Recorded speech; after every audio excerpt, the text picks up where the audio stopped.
আসসালামু আলাইকুম। কেমন আছেন সবাই? আশা করি ভালো আছেন।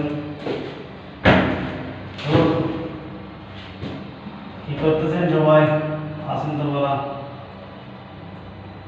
আমরা প্রবাসীতে খুব গরম, দেখেন এত গরমের মধ্যে কাজ করতে হয়। ঘরের ভিতরে প্রচণ্ড। দেশের পরিস্থিতি কেমন জানাবেন সবাই প্রথম করে। আমরা প্রবাসীরা সবসময় দেশের দিকে তাকিয়ে থাকি, দেশটা কীভাবে চলতেছে। ইনশাল্লাহ সব ঠিক হয়ে যাবে, একটু সময় লাগবে। সবাই দোয়া করবেন, প্রবাসীদের জন্য দোয়া করবেন, দেশের যারা বন্যায় ক্ষতিগ্রস্ত হয়েছে তাদের জন্য দোয়া করবেন।